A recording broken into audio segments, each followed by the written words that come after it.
Welcome to As I Live and Grieve, a podcast that tells the truth about how hard this is. We're glad you joined us today. We know how hard it is to lose someone you love and how well-intentioned friends and family try so hard to comfort us. We created this podcast to provide you with comfort, knowledge, and support. We are grief advocates, not professionals, not licensed therapists. We are you. Hi, everyone. Welcome back again to As I Live and Grieve. So happy you decided to join us once again. I don't know what it looks like in your part of the world, but in my day today, I look out the window. It's raining, it's gloomy.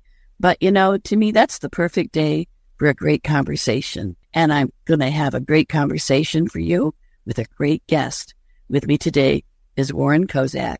Warren, thanks for joining me today. Thank you, Kathy. Thank you for having me on, and thank you for everything you've been doing in this field. Oh, thank you. Somehow we eventually, if we're paying attention, we find our way to what we are meant to do. And I firmly believe this is what I'm meant to do, and I love doing it. And it's people like you that kind of make my job easy because I don't have to talk so much. I just kind of have to listen and ask questions. So to get us started, Warren, would you just tell our listeners a little bit about yourself? Maybe a little bit about your story. I'm not sure where to begin here. So I grew up in the Midwest, Wisconsin. I came to New York City after college because I became mesmerized with TV news as a child, as an 8-year-old. And my mother thought that it was a little strange to have this 9-year-old kid running home to watch the Huntley-Brinkley Report. And for those younger listeners, that is now the NBC Nightly News.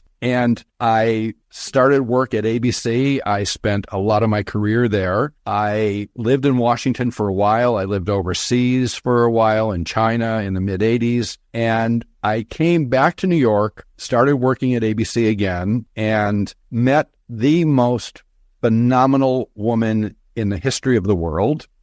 Lucky me, we were married. We had a daughter soon after we were married, and we had this fabulous little family. My wife and I enjoyed watching our daughter grow up. We were both completely committed to each other and to this child, and just happy years. In 2014, my wife was diagnosed with a rare form of cancer with a ridiculously long name, Waldenstrom's macroglobulinemia. It's a mouthful. But it's not a killer cancer. And my wife was a physician and a really smart clinician. And she studied it, knew a lot about it, probably as much as the doctors who were treating her. And she said, okay, we can treat this as a chronic illness. And there were people in the support group that she joined who were in their 80s and had been diagnosed for 20, 30 years. So we thought, okay, we'll just keep going. But then, as I said, she was a very smart clinician. She knew there was something else that was wrong. Mm-hmm. And of the small number of people that get Waldenstrom's, a tiny, tiny fraction of them get something else called amyloidosis. Mm. And I remember I was sitting with her doctor, and she said, I think I have amyloid. And this doctor, who was the expert in it, said, there is no way you can have amyloid. I already had my one amyloid for the year. There's no way I could have 2 this year. Mm-hmm. And of course, sadly, she was right. What I didn't understand, Kathy, was that when that was confirmed, she understood it was a death sentence. I did not.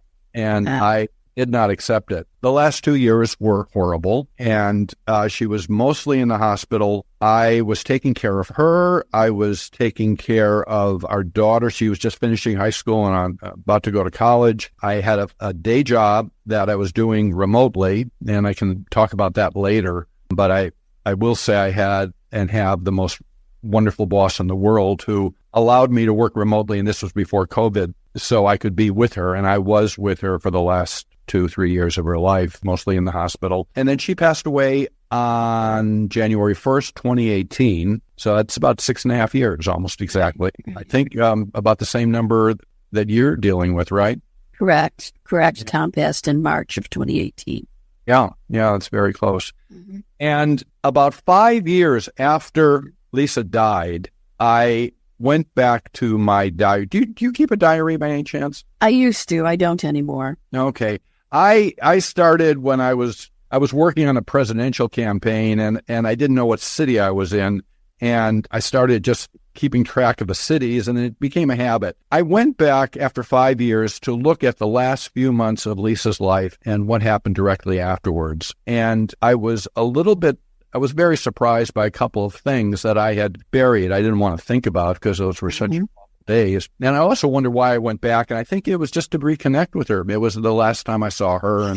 And I wanted to remember what happened afterwards. I remember people bringing books to me right after she died that I found impenetrable because some of them were written by psychologists, psychiatrists, and they were written in a very academic style. Yes. That I could not read. And I was surprised. That was the other thing I should mention. During that time when she was in the hospital, I was taking care of her and everything else. I could do it all. And I was doing a pretty good job, I think. After she died, my brain just went out to lunch and could not concentrate. There was a line in the Joan Didion book where she says, a friend of hers said, after a year, I could read headlines. Yes. And, boy, did that resonate. Did that resonate? Yes. Yes. So I decided to write this book, in a format that was the clearest English I could come up with, and very short chapters for people who have just lost someone, because I know that if they are anything like me, they're having trouble concentrating as well. And one of the most gratifying parts of this, the book came out on April 9th, I guess, and I have been getting emails from strangers saying, thank you for writing this. This is the first book that has resonated with me, or I thought I was crazy the way, I was dealing with things. And that's been very, very gratifying for me. So it's kind of my story. That's how I got. Well, it all fits. It all fits. And there are some parallels between Lisa and my Tom, both cancer, different types. After Tom's diagnosis, he lived just 8 months.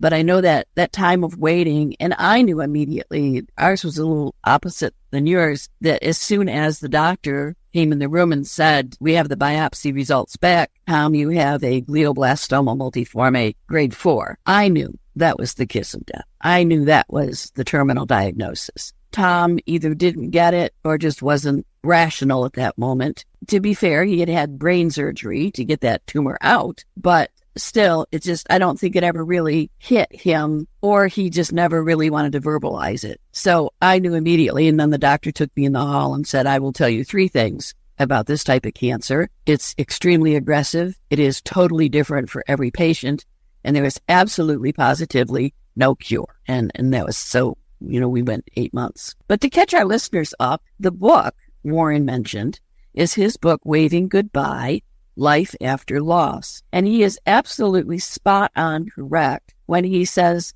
he wrote it with the intention of it being for someone who is very recent in their grief, when it's difficult to read more than a few sentences. But this is as if you were sitting down opposite him over a cup of coffee and listening to him tell you his story. And you will resonate, I think, with virtually every chapter in it to something that you experienced yourself in your loss. I know many, many people, the first go-to book that they will recommend to someone is Megan Devine, It's Okay That You're Not Okay, or It's Okay to Not Be Okay. I always get it wrong, but everybody knows the book I'm talking about. And hers is a similar style. However, I will say that, Warren, your book, your words to me felt so much more tender, comforting, soothing, sincere, such that I could kind of relate what I experienced with Tom to what you experienced with Lisa. And I just felt, when I finished the book, I felt like I'd known you forever, and that if we went down the street and ran into each other, we'd say, oh, let's go have a coffee and catch up. It was that type of book. So I will say kudos for that. And thank you. Now, listeners. Thank you for the kind review. Oh, absolutely. Absolutely. Listeners, I also want you to know that the way Warren and I connected was through I don't know his title, publicist, PR, whatever, reached out to me and said, I have this client. Here's his information. He wrote this book, blah, blah, blah. And I looked at it, and no doubt at all, absolutely, he must be on my podcast for many reasons. One reason is that we don't often get men to talk about grief. Men are experts at not wanting to either admit or reveal how impactful the loss of someone they love has been in their lives. So I want to also thank you, Warren, for that, because it definitely gives us insight into that male perspective of losing your wife, losing the love of your life, the greatest woman ever. And in the words you put it yourself, the most wonderful woman alive. So thank you. Now, in the material that was sent to me was some target questions, everything like that. One particularly caught my eye. It said that there were 3 surprising lessons you learned after the loss of your spouse. Can you pull that thought together and maybe tell us what those lessons might be? Let me see if I can remember them now. I think one of them was what I said earlier about how I think it's called a brain fog, how Yes, I went into this brain fog after she died, the likes of which I had never encountered in my life. That's part of this. The other part came in an email from a very, very close friend who is, of all things, he's a researcher in Alzheimer's. He's one of the leading researchers in Alzheimer's. And but more to the point, he lost his wife 6 years earlier. Mm-hmm. And I sent him a medical question. I said, "How long does it physically hurt?" and he wrote back, and I shared this email. I actually put it into the book, but I shared it right afterwards with everyone I heard, a friend who had lost someone. And what he wrote about was the pain really comes with the enormous reality of the change in your life.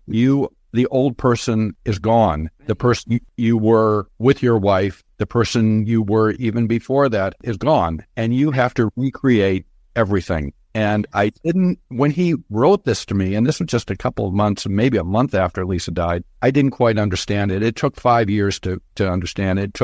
It took some distance and some understanding of what had gone on over that first 5 years. And he is right. What I wrote in the book, the old me left on January 1st, 2018 with Lisa. Yeah. And I had to create a new self. I am still evolving.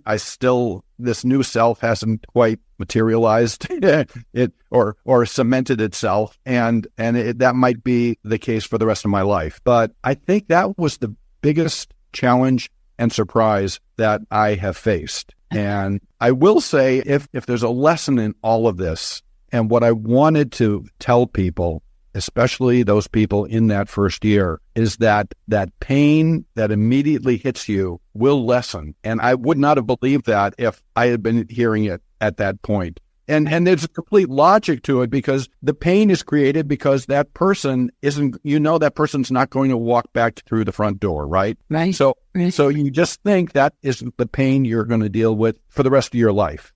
Mm-hmm. And it's not. It does ease up.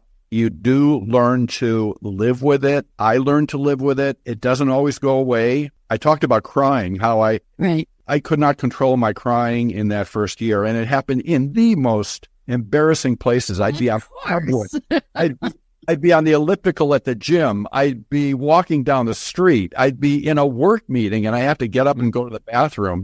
After about a year, it lessened. And after 2 years, lessened.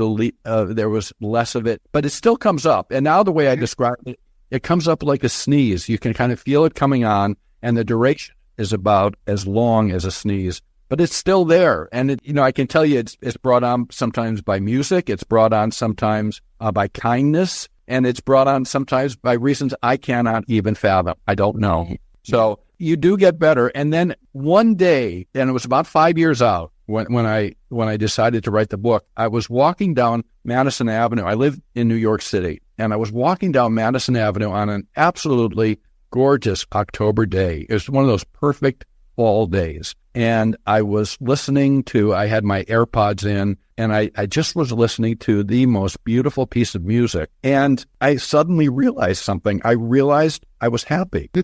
Nothing special had happened. I had not won the lottery. Yes.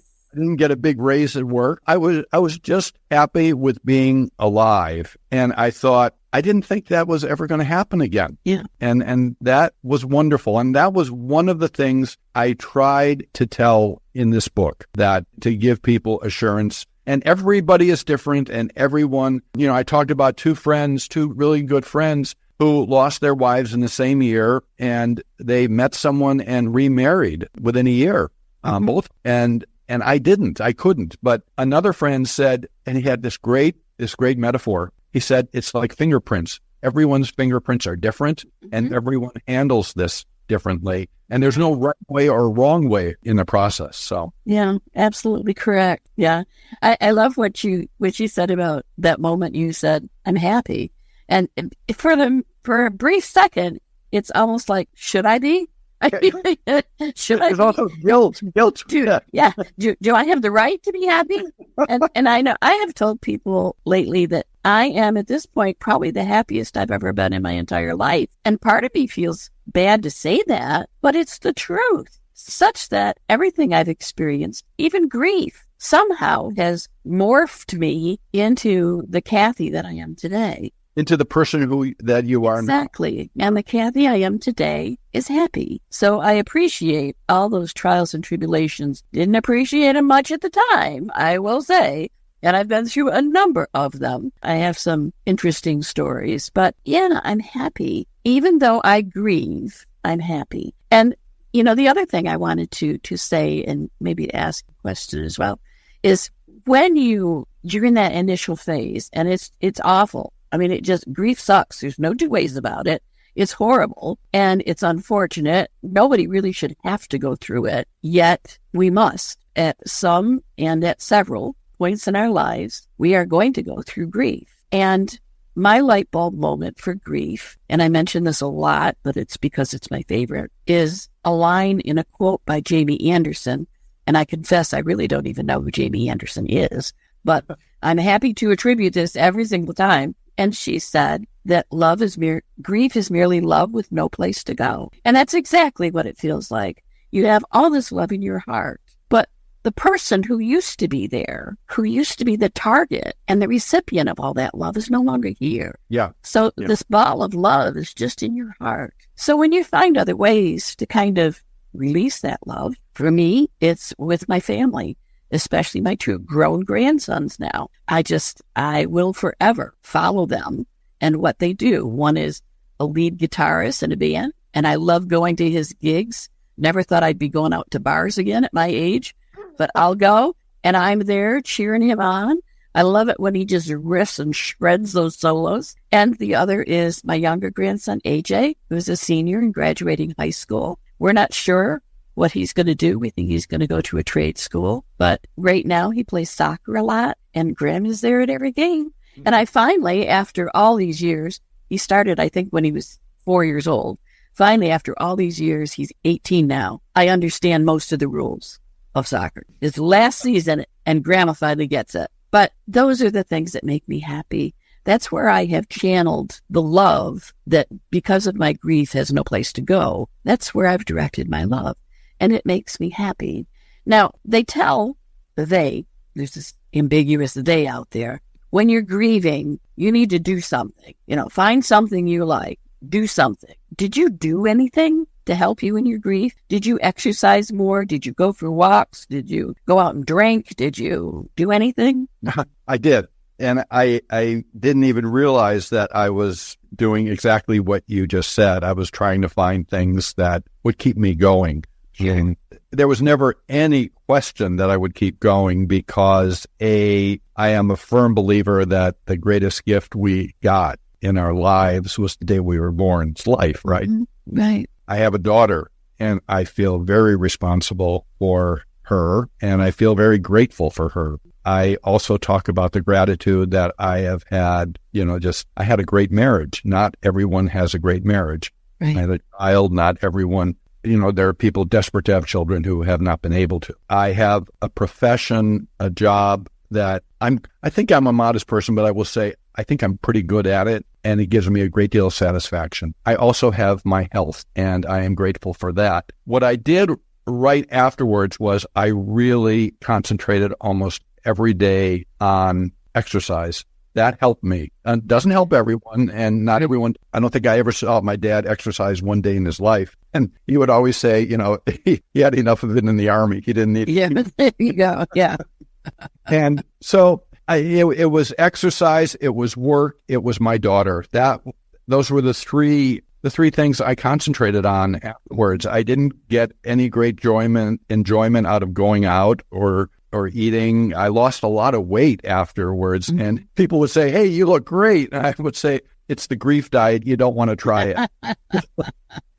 And by the way, we should say there was also people have commented there's a lot of humor in the book. Yes. And it's part of life. And those little ironies, those wacky things came up constantly that would actually bring a smile to my face in the middle of all this. And I shared those as well. Yeah. So. Yeah, I do as well.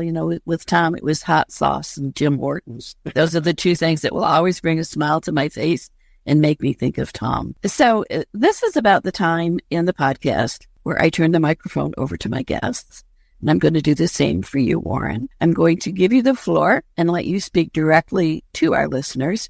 We do have an international base of listeners, so you are free to talk to them more about the book, maybe why you wrote it, if you want to talk specifically or read a passage from the book, you are free to do that. In other words, this is just your chance, and you have the floor. Well, thank you, but I'm not going to let you get off that easy. I'm sorry. Oh. I want a little more conversation too, but Okay. I think what I said earlier was I wrote this because I couldn't find anything after my wife died that really resonated or helped. I wrote it in very simple, clear language to help those going through this kind of event. Mm-hmm. It is not just for spouses. I sadly found that out. I have a younger cousin who I always thought had the perfect family and everything was just going great. Great husband, three wonderful sons. And last September, her oldest son, 22 years old, on a scooter, gets hit by a truck and killed. And she came to visit, and it was before the book was published, so I gave her the copy on the computer. I sent it to her, and she read it that night, and she said so much of this resonates with her. So I guess loss is loss. I also mentioned in the book that I have a neighbor whose husband was killed instantly in a car. He was actually on a bike, and he got hit by a truck. And we were talking one day, we were kind of comparing, what's the difference? You lose someone so quickly, and then you don't have the time to think about his or her impending death, and you don't have any time to say goodbye. On the other hand, you don't see them suffer because it's over so quickly. And with Lisa, I saw her suffering for so long, but I understood where we were going to some degree. And the neighbor and I came to the conclusion they both stink. Yes. There's no They do. There's no good way out, frankly. And there were times I would leave the hospital late at night.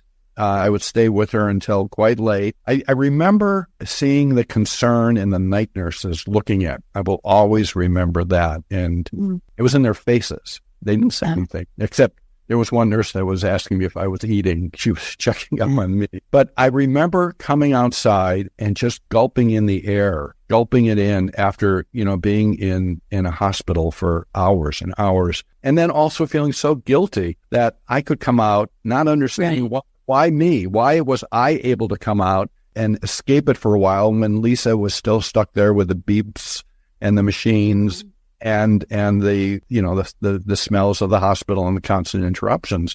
So it was a whole mishmash of different things. Sometimes I go back to them. I think about her. I still think about her all the time. And I will say that I had suffered other losses that didn't seem to affect me anywhere near as much as this one. I lost both parents. I lost a grandparent I was very close with. I have lost friends like everyone. And I think I realize now I was never so closely connected with another human being. Not my father, not my mother, not my siblings, not my daughter, to be honest. And I'm very connected to her. But I had this connection with another human being, the likes of which I dreamed of, but I didn't think I'd ever have. We were in touch all day long, either by phone or later by texting. And one of my favorite moments in the day was after our daughter was old enough and she would go to her room to do her homework. Lisa and I would just sit at the table and talk for 1 or 2 hours, just talk. And I can't quite remember the phrase, but I've read that intercourse, the most important intercourse between a couple is actually talking. Yes. And I think that is true. The other part's pretty good too, but I just love talking to her, and right. Now I don't have that. So I'm, as I said, I'm still evolving. The new me is still kind of forming. I find ways to be happy. I have a home in Wisconsin where I grew up, where I am looking forward to getting out to and being out there. And that makes me happy. And working outside makes me happy. And being with my daughter makes me happy, and my friends. So, I find ways to move on and try and figure out what this last chapter, and it's my last chapter of my life, will be. I will end by saying, or one of the most gratifying parts of doing this is getting emails from total strangers. I think I mentioned this to you already, who have said that this is the first book that has resonated with them. And I want to tell you a quick story. I had a very dear friend who was a former nun we shared the same birthday, and she was exactly 30 years older than me. And I think she always saw me as kind of a son. And right after Lisa died, a mutual friend had a very small birthday party for us, for my friend Elizabeth and for me. And someone at the table said, "So Elizabeth, what have you learned in your 96 years?" And without missing a beat, she said, "When you do things for others, you feel better about yourself." I've never forgotten that. And this book has really helped me in that regard. It makes me feel better thinking that I may have made someone's day better. Very true. Very true. That's such a plus for me. By the way, they also said, "So Warren, what have you learned in your 66 years?" And I said, Warren said. And I said, "I learned what a good marriage is." Great marriage. So at the end of the day, Kathy, I have really pushed to put gratitude above the loss. I write about this in the book, and I am so grateful for having this fabulous person in my life. I'm grateful for my daughter. I'm grateful for my health. I'm grateful for everything that has come my way. My grandparents were immigrants. They went through the Depression. My dad went through World War II. We're recording this, by the way, on June 6th, and it's the 80th anniversary of D-Day. My dad landed on Omaha Beach after the invasion, not during the invasion, but after the invasion, and then he caught up with all the fighting. So I am just grateful for all the people that came before me. Thank you for this. I am grateful for having hot water in the morning and a roof over my head. And I try and put that gratitude over the loss. And most days it works. It doesn't work every day. It doesn't work every day, but most days I can do that. And I think that's how I move on. And I hope that's how other people do as well. I think they do. There's a really awkward, difficult period of time in your grief. You've kind of, the first phase, that initial phase has kind of waned a bit. You've gone through all of the paperwork you have to file, the phone calls you have to make. The paperwork of death. Oh my God. All the notifications. You've hopefully encountered some people that are very compassionate and empathetic and truly want to help you in that process. And unfortunately, you'll find others that really couldn't care less that you just lost your spouse. But somehow you get through all of it, and then you're left with this, geez, now what do I do? And there's a period of time where you just kind of flounder. It's almost like picture a duck with a paralyzed paddle foot, and all he's going to do is just paddle, but he's just going to go around in circles. And you're going to do that for a while. It's going to happen. But then at some point, you're going to realize and understand that if, in fact, you are going to move forward and start, and I say start because it is a process, start to redefine yourself and to reclaim this new life that you've been forced into, you're going to realize that you are going to have to do something about it. It's not going to come to you. There's not going to be a knock on your door and somebody with their hand out and say, let me show you the way. It's not going to happen. You're going to have to do it. Once you get that little burst in your heart that says something like, for me, it was, I don't want to live like this for the rest of my life. It was at that point that I knew that it was up to me. And I started to do things. I started to change things. I floundered a bit, certainly, but I did it to this point where I can say, I'm the happiest I've ever been in my life. I truly am. It took a lot to get here. And yes, there are still those days. I think about Tom a lot. I think about the other losses in my life. I have those moments when tears come to my eyes. I have those moments where a smile comes across my face because of a memory. It's just always going to be that way, and I accept it. So, like someone told me, I did not have the choice about becoming a widow, but I can decide what kind of a widow I'm going to be. Wonderful. So, listeners, consider Warren's book. Again, the title is Waving Goodbye, Life After Loss by Warren Kozak. As always, Warren's information will be in our podcast notes. It'll be on our website. Please feel free to reach out to him. If you can't find how to do that, reach out to me and I will connect you with him. As he told you, he loves hearing from people, and I do too. We all do. It's part of what keeps us connected and lets us know that somehow, even if only for a brief moment in time, we helped someone. We put something in their head that made them think, made them pause, made them move. It's a way we take care of ourselves by giving to you. Buy his book. You won't be sorry you did. It also makes a great gift. FYI, if you know somebody who's newly grieving, it would make the perfect gift. Much better than some textbook type gifts that are out there. Trust me. Okay. Trust me. It's textbooks. Yeah, I know. Some of those are brutal, aren't they? You know, I had trouble when I was in college, and I know. It's a full brain. I know, the last thing you want, but these small chapters are perfect. They really are, and it's very sincere, and it will make you think, oh yeah, me too.